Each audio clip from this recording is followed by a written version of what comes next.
EightSquared is the first world that the player visits after the events of Lambda Mall. The environment in EightSquared is kind of like a medieval simulation, really, but it is a countryside grown out of a chessboard.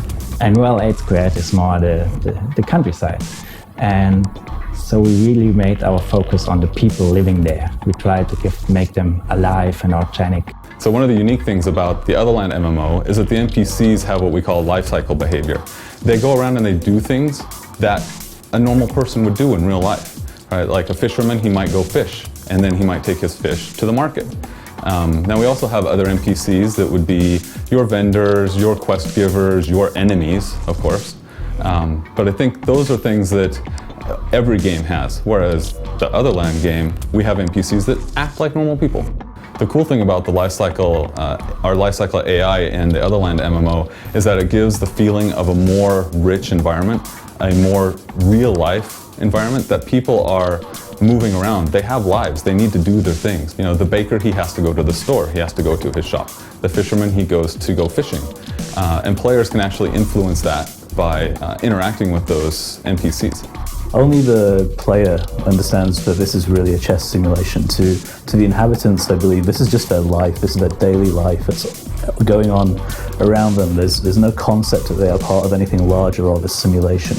In EightSquared in particular, there are two different types of armies, and those armies are fighting an eternal war against each other. And the player, of course, he's the one that interacts with those two armies and tries to figure out what is going on.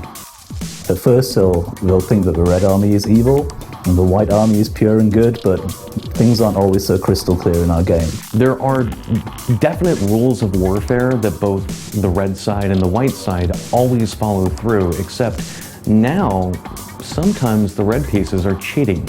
Sometimes the forces that are being led by the bishops are moving straight across the board rather than diagonally. Or, if not the board, but just the actual countryside itself.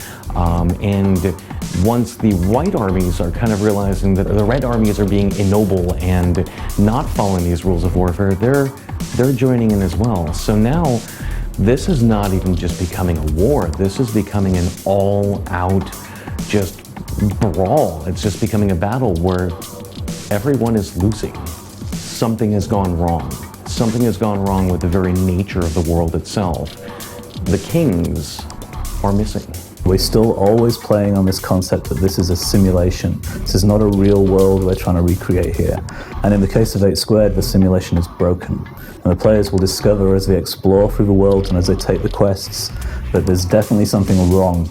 I mean, with EightSquared, what we wanted to do is offer a fresh perspective. Just as Ted Williams had done in the novel, we were very inspired by the story. You know, what if this virtual reality that you're immersing yourself in started to kind of, not function so well anymore, and then you start to see